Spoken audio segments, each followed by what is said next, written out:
¿Qué pasó? ¿Estoy grabando? Sí. ¿Qué tal? Buenas tardes. Bueno, hoy empezamos nuestra cita con Weber. Max Weber es un autor, eh, como todo clásico, que fascina, eh, que cuanto más lo leemos, eh, más consideramos qué aportes nos puede hacer eh, a, nuestra, a nuestro pensamiento, de cómo nos percibimos en la modernidad. Eh, Tuvo una desventaja para ser incluido, para ser considerado, valorado en la sociología que se daba en Argentina, y es que llegó a la Argentina, se conoció en la Argentina de la mano de las traducciones de Parsons, muy asociado a la sociología norteamericana, y por lo tanto sufrió los vaivenes de, digamos, de cómo se consideraba la sociología norteamericana en nuestro mundo académico. Hay una revalorización de la sociología weberiana, y quien se toma el tiempo de leer sus trabajos, bueno, va a encontrar en esta cita con Weber a un sociólogo que vale la pena leer.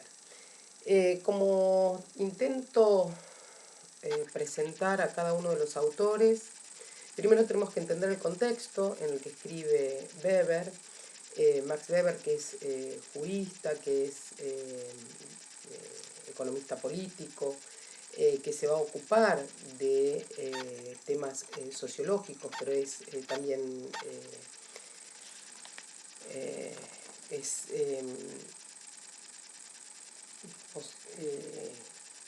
se ocupa de temas históricos también.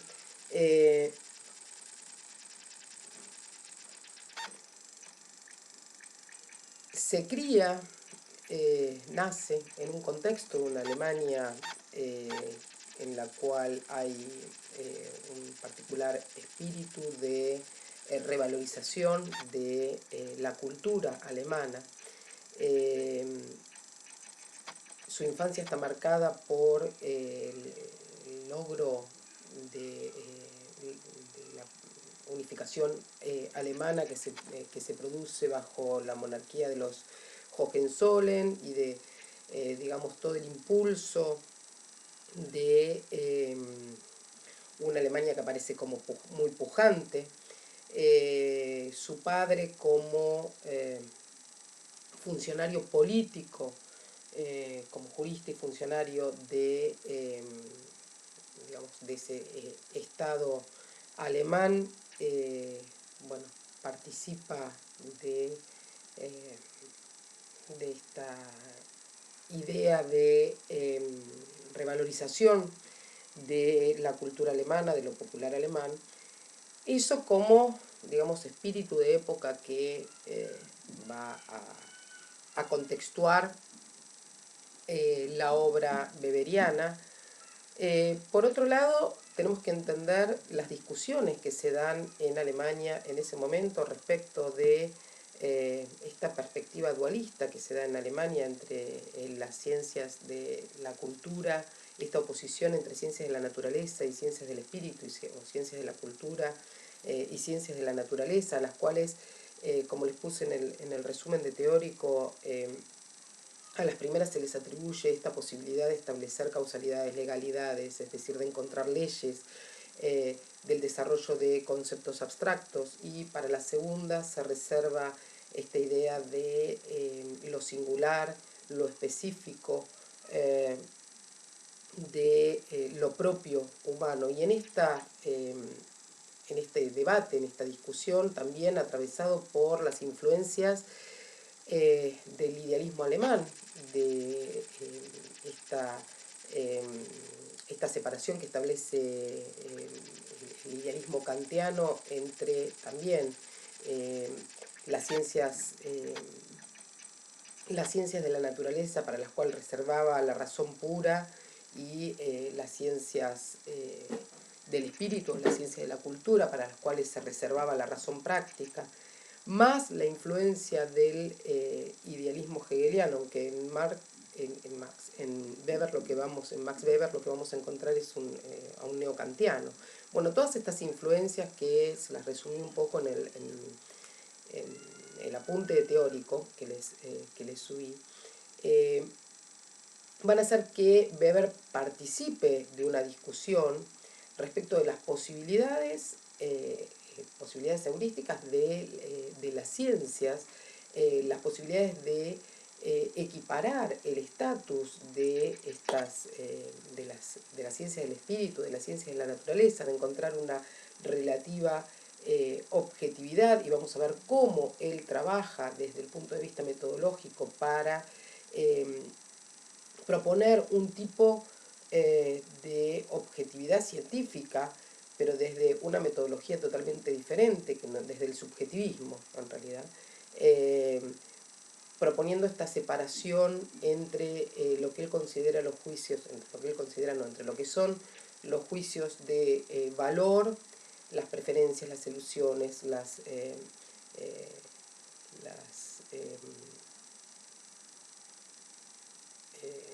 prevalencias, las elecciones como juicios de valor, y los juicios de hecho, es decir, lo fáctico, ¿no? Esta separación entre los juicios de valor y los juicios de hecho, que van a formar parte de dos momentos de su metodología que vamos a ver en un rato. Bueno, entonces, digamos, resumiendo las diversas fuentes y diversas influencias que están en discusión, en boga, en el mundo académico en ese momento, y que producen un retraso en lo que es la emergencia de la sociología en Alemania. La primera cátedra de sociología en Alemania se va a dar recién en 1914, aunque sí se ocupan de temas sociológicos. Bueno, ya vimos la influencia de Marx en la sociología, ¿no? Pero, digamos, todas estas fuentes, la distinción kantiana entre lo que es el campo de la naturaleza, esto al cual le correspondía la razón, regido por la razón pura, y el campo de la acción humana regido por la razón práctica, la crítica hegeliana, que va a ser de la razón analítica, a la cual va a oponer, a esta razón del entendimiento le va a poner la razón dialéctica,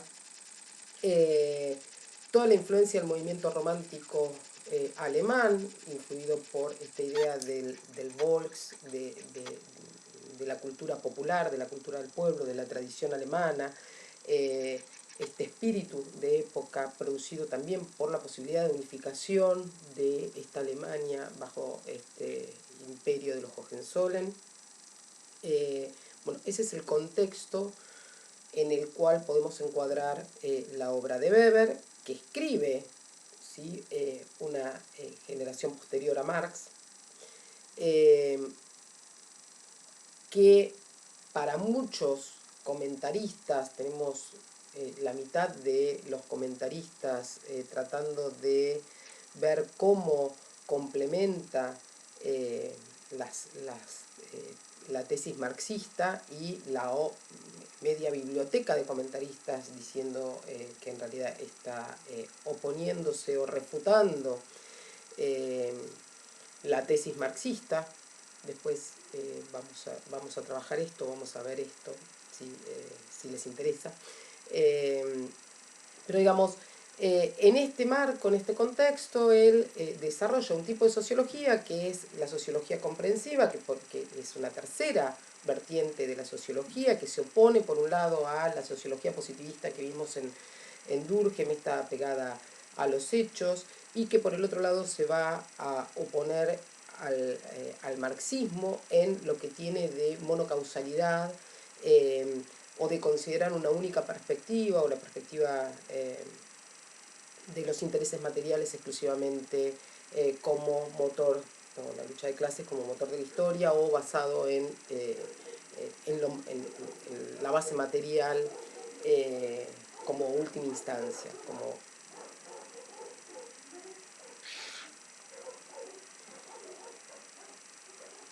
Para entender esto tenemos que entender otro concepto de totalidad, no otro concepto de totalidad, sino cómo percibe la totalidad Weber, que es lo que comparamos en los diferentes autores como este concepto límite, concepto unificador de problemáticas, concepto a partir del cual podemos comparar autores. Y lo que podemos decir en Weber es que para Weber la totalidad, o sea, la realidad como totalidad es inaprehensible. Es decir, no puede abarcarse esa totalidad, y no puede abarcarse de la misma manera que no puede abarcarse, siempre les doy el mismo ejemplo, de la misma manera que no puede abarcarse el universo o el firmamento, ¿sí? Y les doy este ejemplo porque después vuelvo sobre este ejemplo de cómo es posible estudiarlo por constelaciones, ¿sí? Por constelaciones, en este caso de intereses materiales o ideales. Como hicieron los griegos para estudiar ese universo que les parecía inaprehensible a partir de constelaciones, de significar algunas estrellas, algunos astros que les parecían más luminosos, más característicos, más típicos, y a partir de ahí ir fragmentando el universo para poder aprehenderlo. Bien, vuelvo un poquito entonces para atrás. La realidad como totalidad es inaprehensible. ¿Por qué es inaprehensible esta realidad? Porque la realidad es desordenada, es caótica. Frente a ese caos, frente a ese desorden, son los propios hombres, es la propia humanidad, los propios hombres los que puntúan, los que significan, los que seleccionan, los que significan el mundo, estableciendo prioridades, estableciendo que hay cosas que son más importantes y menos importantes, más bellas y menos bellas, estableciendo diferentes visiones de mundo, ¿sí? Cosmovisiones, de acuerdo a cómo los hombres se organizan, cómo se relacionan entre ellos, van significando el mundo, dice Weber. Por lo tanto, son los propios hombres los que le atribuyen significado a esas cosas, a ese mundo que los rodea. Y este ordenamiento funciona, dice Weber, a condición de que los hombres perciban este orden como natural, a condición de que se produzca la naturalización, que se produce en la cultura. Es decir, cada cultura considera que su cosmovisión, naturaliza su cosmovisión, ¿sí? Habíamos visto que la sociología tiende a desnaturalizar, es decir, en este sentido es que algunos autores planteaban la sociología como la ciencia subversiva del orden social, justamente porque desnaturaliza lo que nos parece natural, las relaciones que parecen naturales, que nos parecen naturales. Va contra ese sentido de lo evidente. Bien, entonces, si son los propios hombres los que le atribuyen sentido, Weber lo que va a plantear, y acá es donde se opone a la sociología positiva, es que lo más rico de las ciencias del hombre es justamente poder hacer evidente ese sentido de la existencia del hombre, ese sentido subjetivo mentado de la existencia del hombre, cómo los hombres atribuyen significado a sus propias acciones. Es decir, y acá está lo que en el texto de Poggi les aparece como el antropologismo de esta preocupación antropológica de Weber, en este antropologismo filosófico, en esta preocupación por la condición humana, podríamos encontrar ese lazo, que es lo que trabaja el texto de Lowitz y el texto de Sayer, que no los tenemos digitalizados y por eso no los podemos trabajar en esta cursada, como hilo que puede unir a un Marx con un Weber, esta preocupación por esa condición humana, por esa condición de humanidad. Les decía que Weber lo que va a plantear, a diferencia de la sociología positiva, de la sociología francesa, de la sociología durkheimiana, es que los hombres, junto con el resto de los seres vivos, se caracterizan por nacer, morir, reproducirse y crecer, desarrollarse, reproducirse, nacer, crecer, reproducirse y morir. Ahora sacaron de los textos de biología el concepto de reproducción, pero bueno, sigamos con esta idea de que si no nos reproducimos en tanta especie, desaparecemos. Así que nacer, crecer, reproducirse y morir. Pero que los humanos son los únicos que a ese nacimiento, a ese desarrollo, a ese día a día, a la muerte, son los únicos que le atribuyen significado. En criollo, una planta, suponemos, que no se cuestiona su propia existencia, no se cuestiona por qué está en una maceta y no en el Mato Grosso. Pero los hombres somos los únicos seres vivos que atribuimos significado a cada una de las acciones, ¿sí? Le atribuimos significado a nuestra propia existencia. Nos cuestionamos nuestra propia existencia. Por lo tanto, una ciencia que estudie los hombres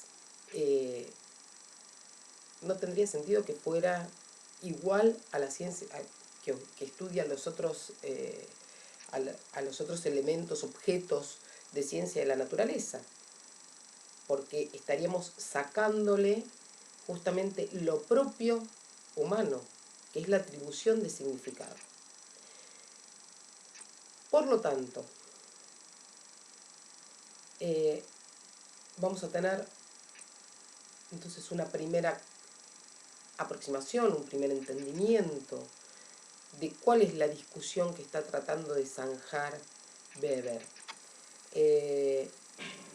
Hay una opción que es la de seguir, digamos, en esa línea de diferenciación dual de la ciencia de la naturaleza y la ciencia del espíritu. Hay una opción por decir, bueno, hay algo propio de lo humano que es atribuir ese significado a su propia existencia. Vamos por este lado, a diferencia de los que quieren hacer de la sociología una ciencia similar a la medicina, a la biología,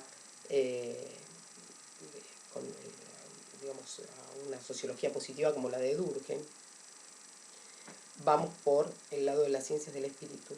No obstante, lo que pretende es establecer ciertas regularidades que permitan decir que es una ciencia con el mismo estatus de ciencia que las ciencias naturales. Es decir, que va a tratar de establecer ciertas regularidades causales de esa atribución de significado. Y vamos a ver cuál es la novedad de esta sociología comprensiva que nos plantea Weber. Bien.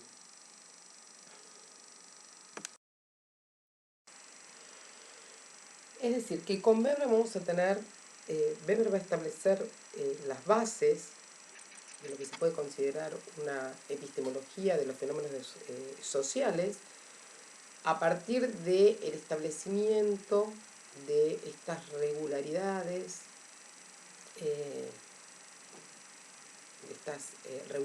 causales del sentido de la acción. Para esto, la forma que siempre encuentro más fácil de explicarlo, ir desarmando estos términos, para explicarles esto voy a partir de la definición que nos va a dar de sociología en economía y sociedad. Perdón. Perdón.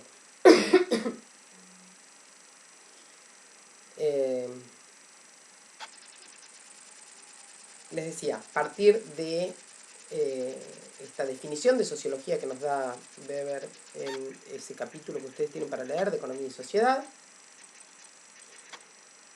e ir desagregando los términos para poder ir explicando qué es esta sociología comprensiva en este primer encuentro, en esta primera cita con Max Weber.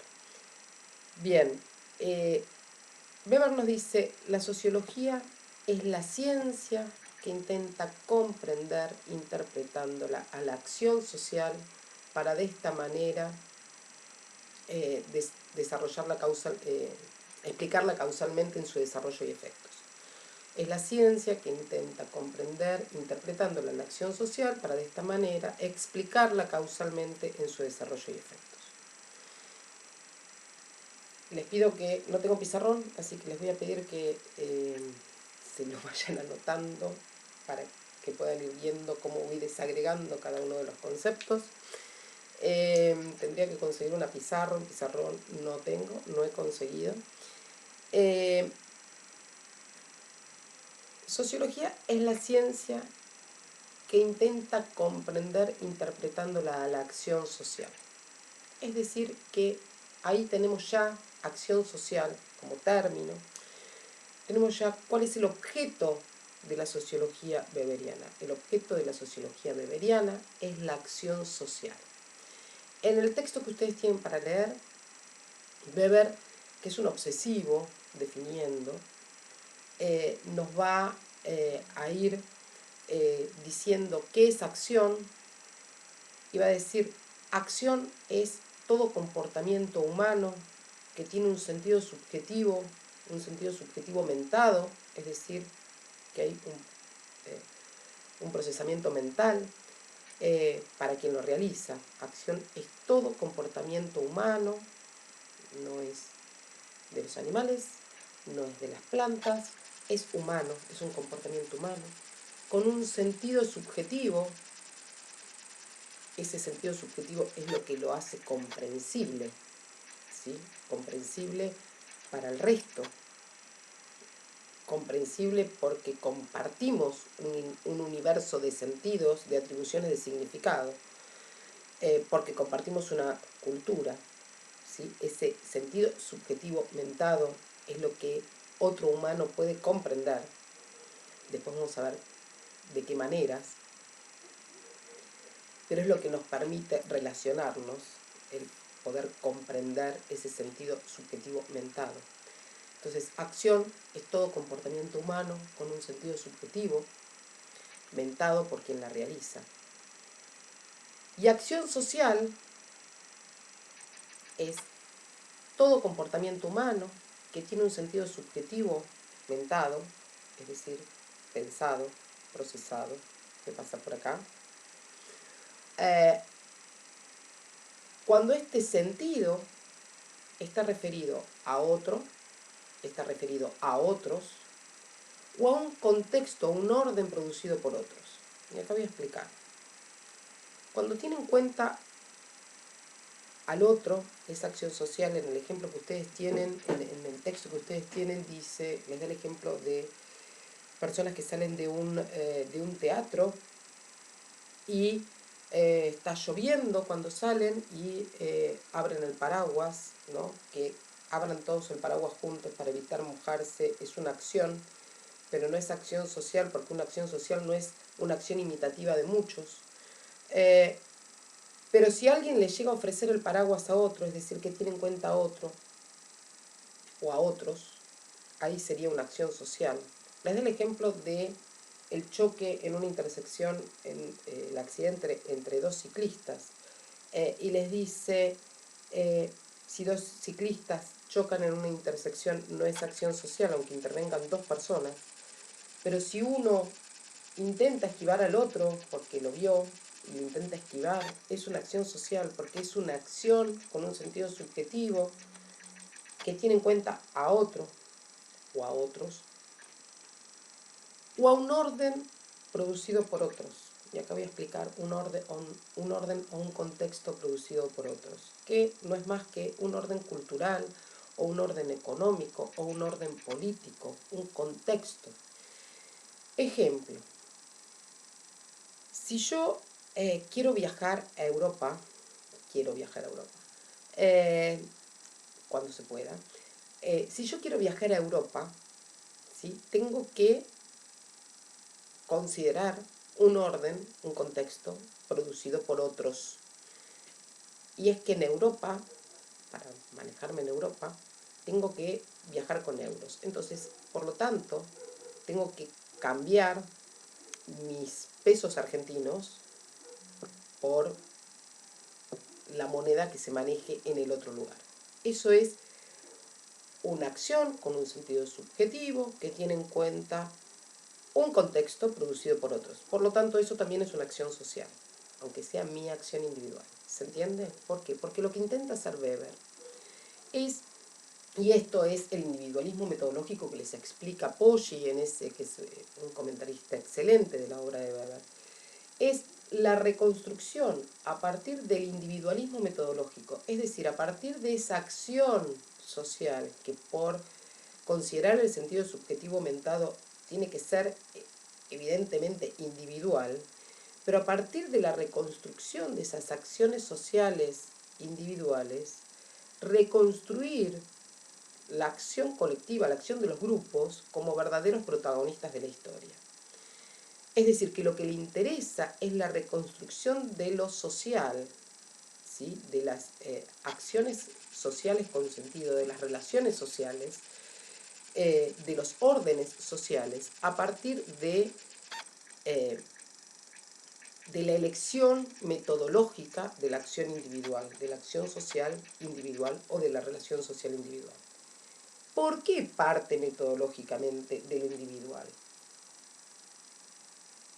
Porque si la sociología tiene que hacer evidente ese sentido subjetivo de la acción, y acá yo siempre uso en el pizarrón un ejemplo, bueno, uso mis dedos. Imaginen una trama, yo siempre les doy como ejemplo, les dibujo en la pizarra, en el pizarrón, algo que nos hacían hacer allá lejos y hace tiempo en el colegio, en una materia que se llama actividades prácticas, que era en una madera poner clavos en los bordes equidistantes y después unirla con hilos de diferentes colores, ¿sí? Entonces yo les muestro en el pizarrón cómo sería unir este con este con este. Dibujen, no sé, imagínenselo, a ver, bueno, esa trama de cada uno con respecto de los otros. Y si yo tengo que hacer evidente el sentido, la dirección de la acción de este respecto de este respecto de este, y así sucesivamente, ¿sí? Por un lado, esto me muestra que abarcar la totalidad es inabordable. Y por el otro lado, que tengo que partir, no sé si lo ven, que tengo que partir metodológicamente de lo individual. Ahora voy a seguir explicando. Entonces, vuelvo a la definición, voy para atrás. La sociología es la ciencia que intenta comprender, interpretándola a la acción social. El objeto de la sociología es esta acción social, que la definimos de esta manera, que tiene un sentido subjetivo aumentado por quien la realiza, que tiene en cuenta a otros, o a un contexto producido por otros, que es comprensible justamente porque hay un sentido subjetivo, ¿sí?, que la hace comprensible, es decir, que es lo que hace que compartamos un determinado universo de significados, ¿sí?, que es creado, construido culturalmente en cada contexto, en cada orden cultural. Y acá, de nuevo, otro paréntesis. Voy un poco para atrás.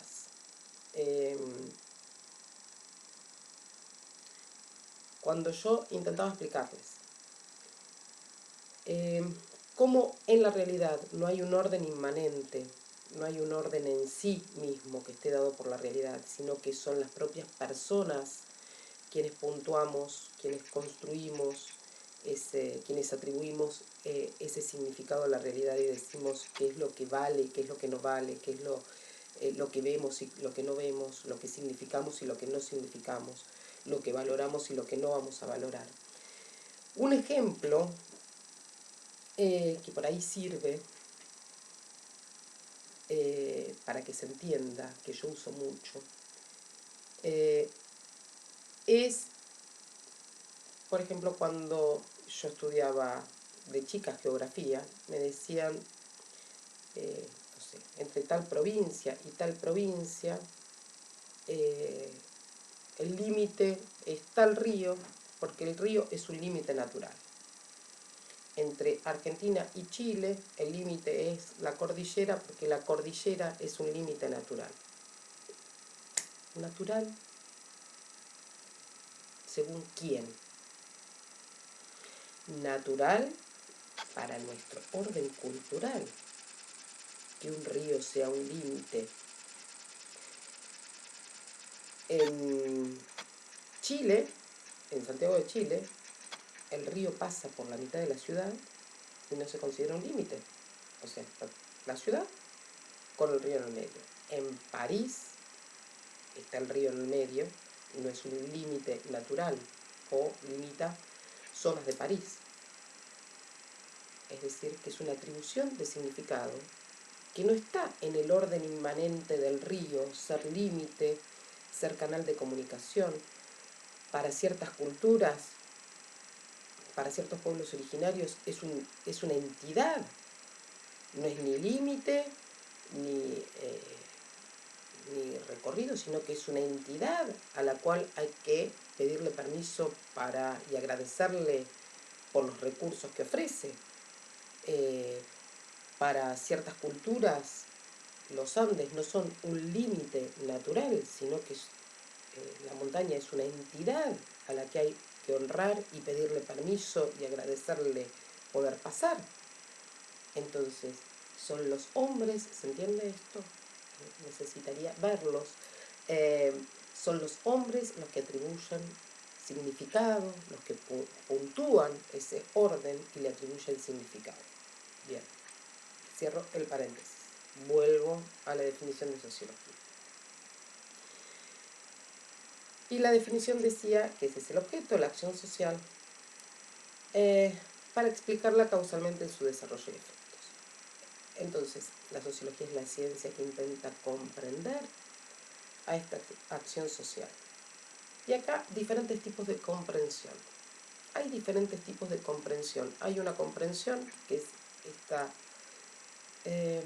comprensión instantánea, actual, de interpretación continua que hacemos por compartir ese orden cultural, que muchas veces nos lleva a malos entendidos, pero bueno, es parte de nuestra interpretación del otro, del comportamiento del otro. Es una comprensión que es actual. Ejemplo, si yo estoy por cruzar Luro e Independencia y veo a una madre, a un padre con un pequeñito, una pequeñita, de 2 años, que está de la mano para cruzar Luro e Independencia, y este pequeño se suelta de la mano y va a bajar el cordón, y veo en un segundo que el adulto responsable le agarra como un ataque, lo agarra al chico, lo empieza a zamarrear así, y le dice, no podés bajar la calle. Bueno, yo veo esa situación y de manera instantánea puedo comprender, porque estoy en este orden cultural, puedo comprender perfectamente el sentido subjetivo de esa acción social de ese adulto responsable para con el chico que estaba a cargo, ¿sí? ese es un tipo de comprensión instantánea. Hay otro tipo de comprensión que es la comprensión endopática, que es la de tratar de revivir, ¿sí?, los estados vividos, eh, los estados vívidos y vividos por el otro, que sería en criollo tratar de ponerse en sus zapatos para comprender. Y hay otro tipo de comprensión, que es una comprensión intelectual, por ejemplo, una comprensión matemática, que nos explica que el 2 más 2 es 4, intelectual, racional. Y hay una comprensión, que es esta comprensión interpretativa, o Verstegen, que es parte de la metodología weberiana, que implica poder hacer evidente ese sentido subjetivo en la esfera de la significación. Es decir, y que se va a relacionar con el tipo de explicación weberiana. Y lo voy a tratar de explicar con el ejemplo que doy siempre, que está en los manuales sobre Verstegen, no es un invento mío, yo se los adecuo a una situación más actual o a un ejemplo más cotidiano, pero es algo que pueden encontrar en manuales de metodología sobre lo que es esta comprensión interpretativa o sobre lo que es el proceso de la Verstegen. Voy a tomar un matecito. Bien, les decía que entonces vamos a tratar de hacer evidente el sentido de la acción en la esfera de la significación, que la acción social es siempre una acción con sentido, que está orientada a los demás, que esa acción hay que hacerla comprensible en la esfera de la significación, y que les iba a dar un ejemplo de cómo es esta comprensión interpretativa, esta Verstegen, de la cual nos habla Weber, con este ejemplo. Estoy lavando los platos en mi cocina y veo por la ventana a mi vecino cortando leña. Automáticamente, como hace frío en Mar del Plata, como bajó la temperatura, instantáneamente, actualmente tengo una comprensión y casi sin pensarlo digo, va a prender un fuego para tener calor en la casa. Está cortando leña, por eso. Si tuviera que explicarlo intelectualmente, esta comprensión intelectual, yo podría decir lo siguiente. Hacerlo evidente en la esfera de la significación. Yo podría decir lo siguiente. Frente a el descenso de temperatura, los humanos tratamos de acercarnos a una fuente de calor. En Mar del Plata descendió la temperatura, por lo tanto mi vecino está cortando leña para prender fuego, para tener una fuente de calor, para tener calor. Bien, me siguieron en el proceso de hacer evidente el sentido subjetivo de mi vecino. Ahora bien, ¿ese es el sentido subjetivo verdadero de la acción de mi vecino? No lo sé. No lo sé. Capaz que ni él sepa. Puede ser que mi vecino, como les digo siempre, puede ser que mi vecino esté cortando leña porque está cansado de barrer hojas en otoño y quiere podar el árbol para no tener hojas. Puede ser que mi vecino en cuarentena no pueda ir a hacer fitness, ni pilates, ni musculación, y le hayan dicho que cortar leña era más efectivo para sacar lomo que hacer pilates, fitness, crossfit, musculación, etc. Puede ser que mi vecino tenga losa radiante en su casa pero que esté esperando amigos y quiera lucir su hogar en el living de su casa. Puede ser que mi vecino esté fanfarroneando porque sabe que yo lo estoy mirando por la ventana. Puede ser que mi vecino se haya peleado con alguien y le esté dando echando leña para sacarse la bronca que tiene encima. Pueden ser infinidad de sentidos subjetivos de por qué esté cortando leña. Ahora bien, Weber nos dice, hacer evidente el sentido subjetivo en la esfera de la significación. ¿Esto qué quiere decir? Quiere decir que es estadísticamente probable que se repita de la misma manera la misma secuencia de fenómenos. Es estadísticamente probable en esta esfera de la significación, Mar del Plata entrando en otoño-invierno, es estadísticamente probable que pueda explicar esa secuencia de fenómenos y que se reitere de la misma manera en este entorno donde hace frío. Es decir, que la gente quiera prender un fuego para tener calor. Si yo estuviera en la línea del Ecuador, donde no tengo variación térmica, tengo temperatura constante durante todo el año,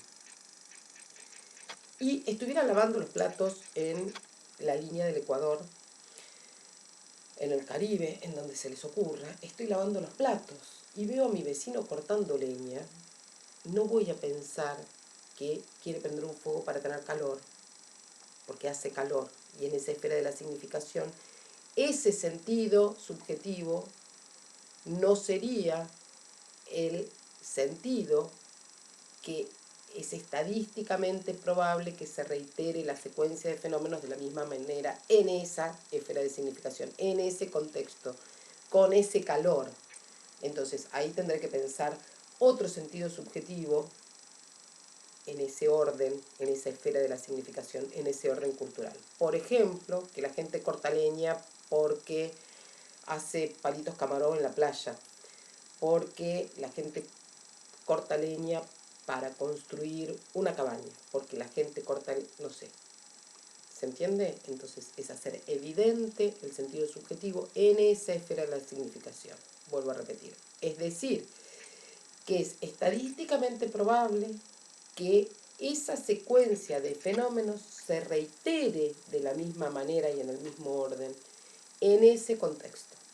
Eso es hacer evidente el sentido subjetivo. Bien. Y después dice Weber,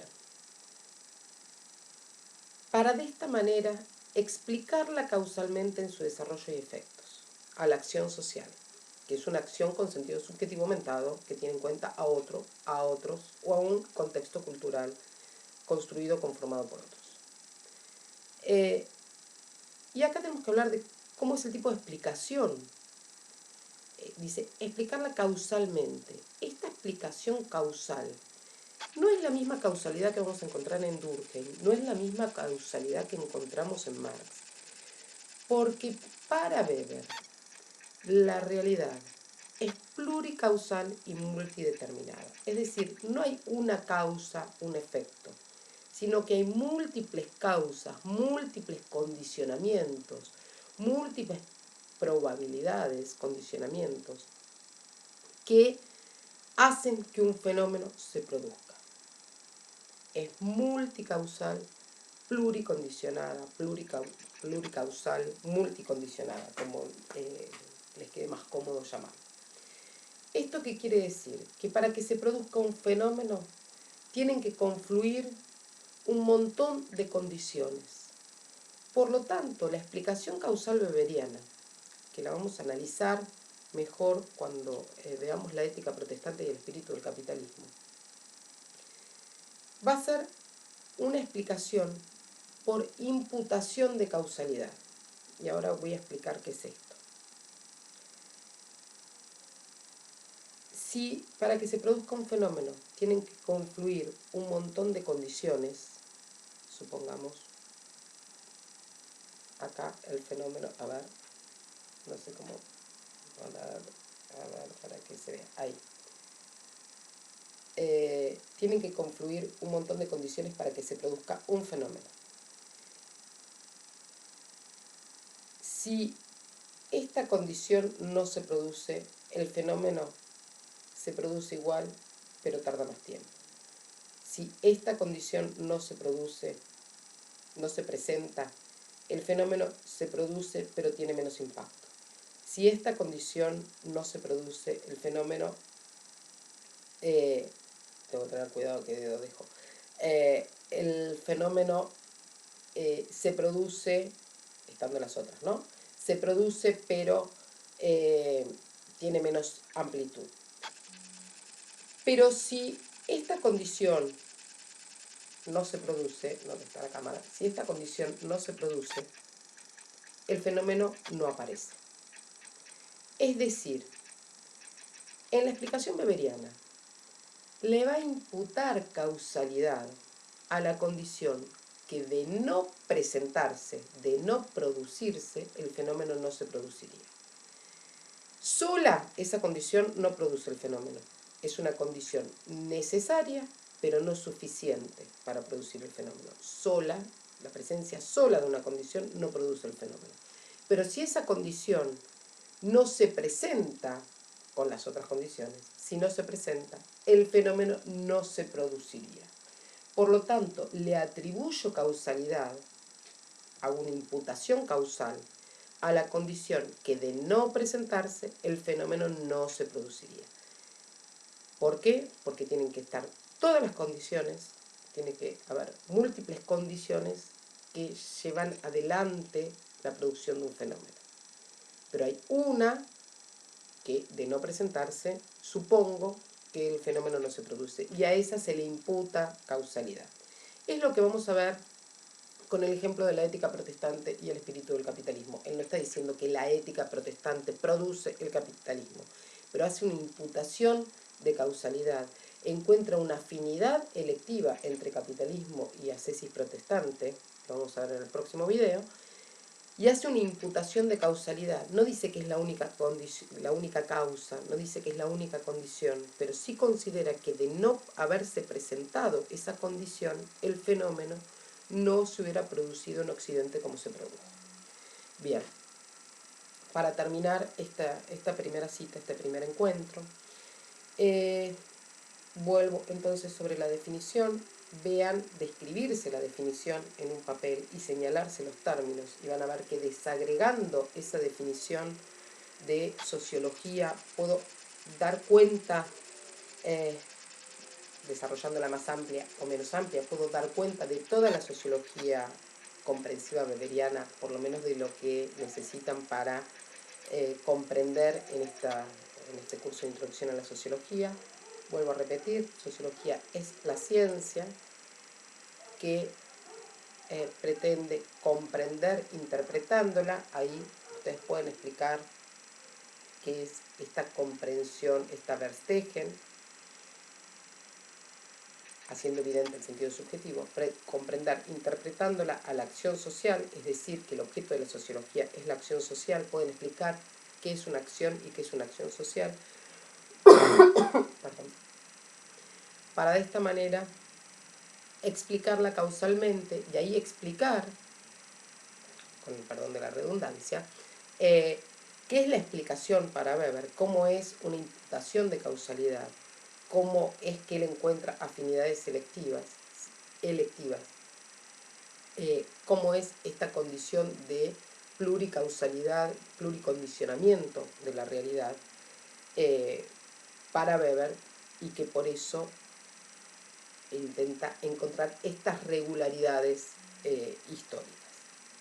Bien, una cuestión que tiene que ver con lo metodológico, que no desarrollé antes, es que cuando él va a estudiar esta acción social, y que desde esta posición del individualismo metodológico, dentro del método que encuentra para encontrar estas regularidades causales a las cuales, digamos, para hacer esta atribución de causalidad, él va a utilizar metodológicamente dos momentos diferentes, algo que les comenté al principio. Un primer momento, que es un momento subjetivo del método weberiano, que es la elección del problema de investigación.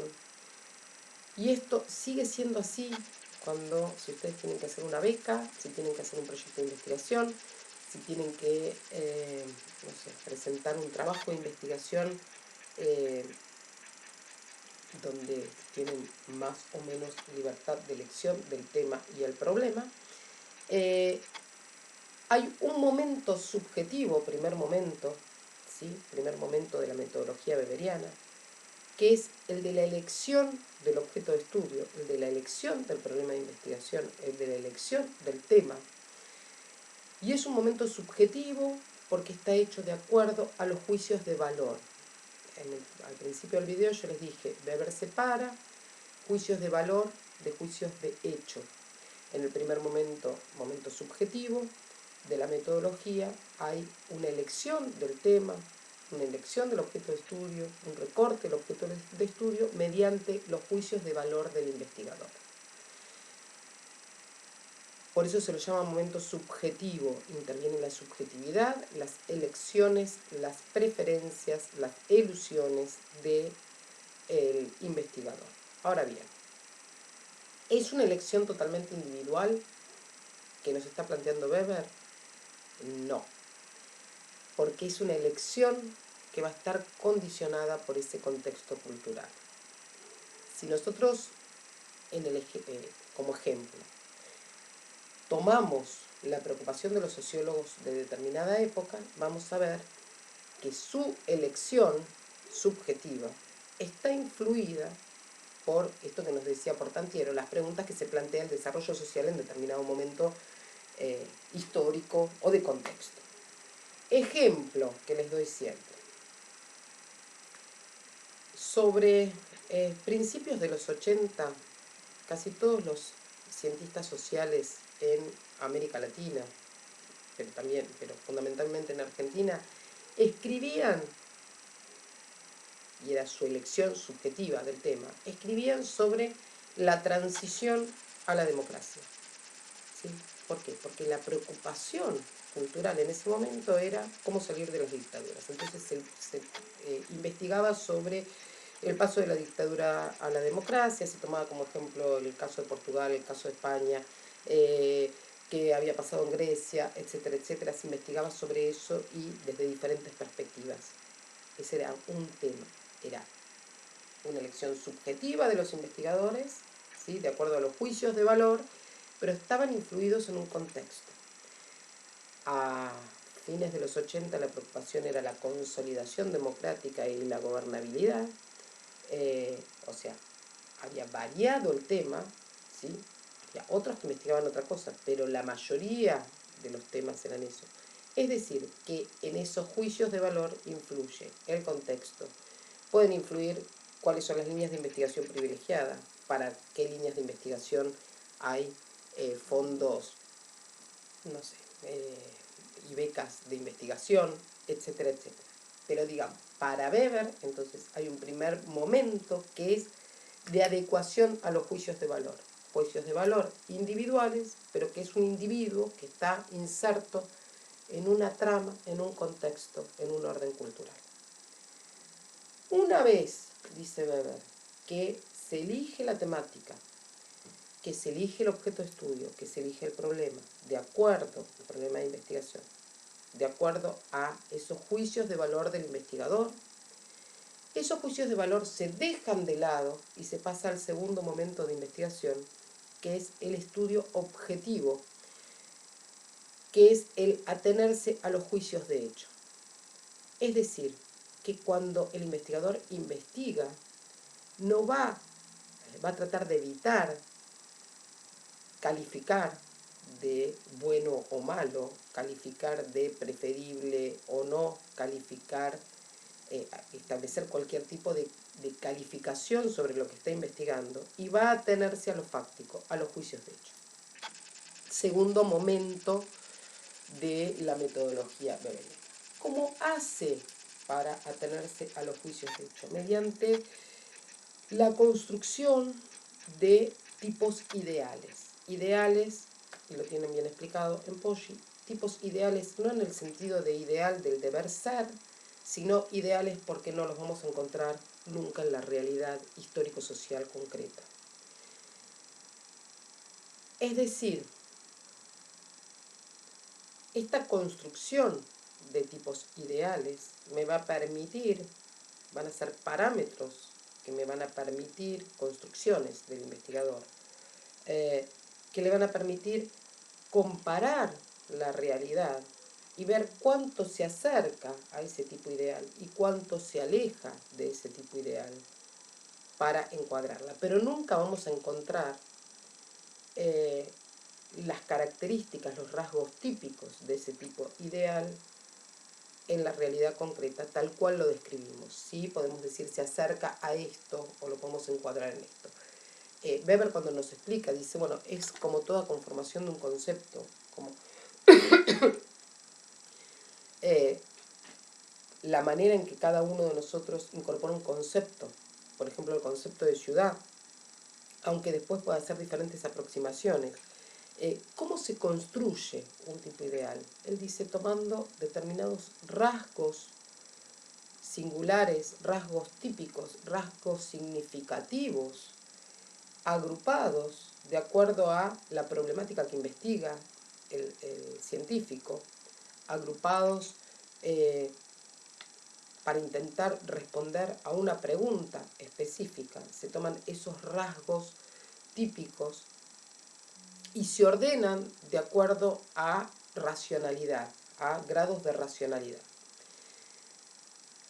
Para que se entienda, y siempre pongo este ejemplo, son como caricaturas de la realidad. Cuando uno va, no sé, por la calle San Martín en Mar del Plata, no sé si siguen estando, pero antes había caricaturistas, más o menos, mejores o peores, y uno se acerca al caricaturista.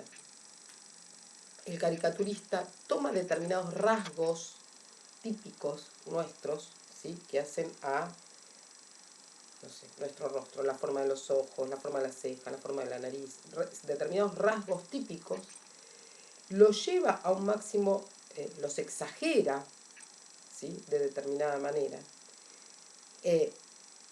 y los ordena de manera tal que quien ve una caricatura, ¿sí?, puede decir, bueno, esta caricatura es la caricatura de, no sé, de Madonna, y esta es la caricatura de Lady Gaga, o esta es la caricatura de Riquelme, y esta es la caricatura de Maradona, o esta es la caricatura de,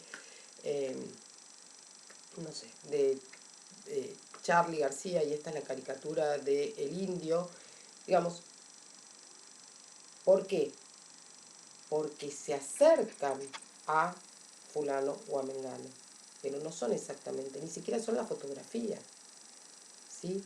Entonces, es tomar determinados rasgos típicos, ¿sí?, llevarlos a un nivel de exageración, un nivel de racionalidad, ordenarlos de acuerdo a esa pregunta de investigación o ese problema, y ordenarlos de acuerdo a grados de racionalidad.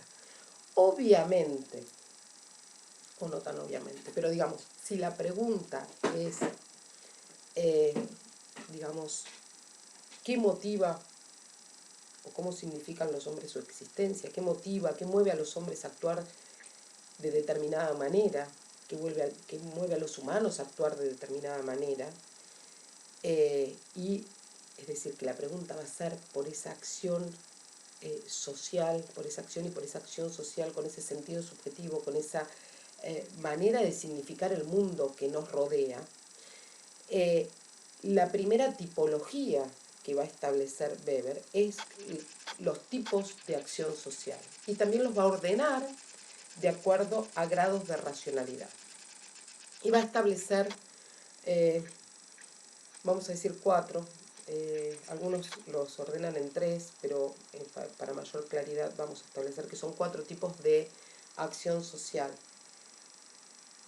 acción social racional con arreglo a fines o con respecto a fines o orientada por fines, depende las traducciones y depende el texto que analicemos de Weber.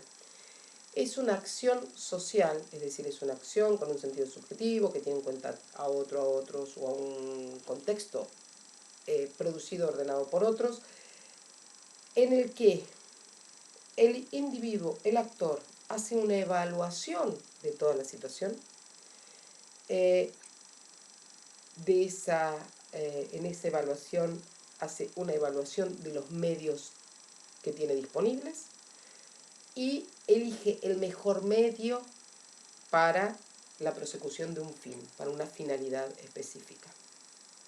¿Esto qué quiere decir? Es lo que se conoce como racionalidad instrumental, como racionalidad medio-fin, como racionalidad técnica. Hay racionalidad porque hay evaluación de la situación, del entorno, del contexto, porque hay evaluación de los medios y porque hay intento de adecuación de esos medios a un fin. Es un tipo ideal. En el concreto hay racionalidad, puede haber una acción racional, digamos, acciones racionales que se adecuan, que se acercan, o acciones cotidianas que se pueden acercar a ese tipo ideal que no se da en la realidad de acción social racional. Con arreglo a fines puede ser el comportamiento económico, ¿sí? El comportamiento de evaluación, de me conviene invertir en esto o en otro. ¿Es totalmente racional cuando lo vemos en la realidad? No, porque no tenemos disponible, digamos, todo la información. Acá después lo vamos a comentar en el próximo video, pero Weber es de los primeros sociólogos, de los primeros autores en realidad, que incorporan, es más cercano a la posmodernidad en este sentido, que incorporan la incertidumbre, cómo juega la incertidumbre, cómo juega el azar, cómo juegan los imponderables también, justamente porque no hay un orden inmanente que develar. Juega los imponderables, las faltas de certeza, el azar, juega un papel importante en la historia. Ya lo vamos a ver cuando veamos su manera de interpretar el comportamiento de los grupos o las acciones de los grupos o las acciones colectivas y cómo juegan en el desarrollo histórico. Entonces tenemos un tipo de acción social racional con arreglo a fines, acción social racional con arreglo a valores, también es una acción social racional, en donde hay una evaluación de la situación, hay una evaluación del contexto, una evaluación de los medios disponibles y la elección del mejor medio o el medio que mejor se adecua para la prosecución de un valor, de algo que considero como valor en sí mismo, que puede ser un valor ético, religioso, artístico, estético, adecuar al comportamiento a un valor. Un ejemplo de esto lo vamos a encontrar cuando analicemos la ética protestante del espíritu del capitalismo, sería el comportamiento ascético de adecuar todas las acciones de la vida a la honra de Dios o a la honra, a la adecuación del comportamiento religioso, considerado como un valor en sí. La honra de Dios considerada como un valor en sí. Eso sería un ejemplo. El tercer tipo es la acción social afectiva o emotiva, donde lo que motiva, lo que mueve a los hombres a actuar son las acciones, las emociones, los sentimientos. Bueno, cualquier acción por amor, por odio, por temor, por que se acerque a eso, se acerca al tipo emotivo o afectivo. Y el cuarto tipo es la acción social de tipo tradicional, en la cual lo que mueve a los hombres a actuar es adecuar su comportamiento a lo que siempre ha sido hecho, a las costumbres, a las tradiciones. En este orden de mayor a menor racionalidad, siempre explico por qué la tradicional queda, y vamos a volver sobre este tema, queda como última en ese ordenamiento de tipos ideales. Y voy a intentar explicarlo. En este momento el ejemplo va a variar de lo que uso siempre como ejemplo. Yo siempre les cuento que cuando yo era chica me habían enseñado que cuando alguien estornudaba uno tenía que contestar salud. En mi casa me habían enseñado que si alguien estornudaba, el otro le tenía que decir salud. Bueno, tanto me lo habían inculcado que yo siempre cuento que me costó bastante sacarme esa como reacción automática, ¿sí? Y por eso es el último en este orden, porque cuando la tradición, la adecuación a la costumbre se incorpora de tal manera, se vuelve como una segunda naturaleza, dice Weber, una naturaleza de segundo orden. O sea, lo incorporamos y termina siendo casi un comportamiento reactivo, casi como un comportamiento de estímulo-respuesta, es decir, que deja de ser posible hacerse evidente el sentido subjetivo aumentado, porque uno reacciona como cuando te aplauden y pestañas. Bueno, que en determinado momento lo había incorporado de tal manera, se me había incorporado como esa segunda naturaleza, casi como una disciplina, ¿sí? Esa, que después vamos a ver qué significa para ver, se me había incorporado de tal manera que yo viajaba en colectivo, escuchaba un estornudo del otro lado y decía salud, ¿sí? Bueno. En algún momento histórico, y ahora vuelve a tener sentido, en algún momento histórico, cuando la gente, les decía yo siempre, cuando les daba este ejemplo, se moría por una gripe, el salud tenía un sentido subjetivo aumentado, que era desearle salud al otro, por eso digo, ahora vuelve a tener sentido en medio de la pandemia. Pero después, digamos, el salud fue como esa adecuación a la tradición, esa adecuación a la costumbre y tradición, se transformó en algo casi automático. Y por eso está junto con las acciones afectivas, dice Weber, tanto las acciones afectivas como las tradicionales son limítrofes a la ciencia, porque muchas veces, les dice Weber, es muy difícil o casi imposible hacer evidente el sentido subjetivo en la esfera de la significación. Es decir, que muchas veces nos vamos a encontrar en la realidad concreta con que hay acciones sociales de las cuales podemos acercarnos y decir esta se acerca más a la tradicional, esta se acerca más a la afectiva, pero nos va a ser más difícil hacer evidente el sentido subjetivo, es decir, la reiteración de la secuencia de fenómenos, ¿sí? En el mismo orden, en esa esfera de la significación nos va a ser más difícil hacer evidente ese sentido subjetivo en la esfera de la significación. Bien, bueno, nos vemos en el próximo video. Ya hablé como un montón. Espero que tengan lindo día, linda tarde, linda noche, dependiendo cuando vean este video.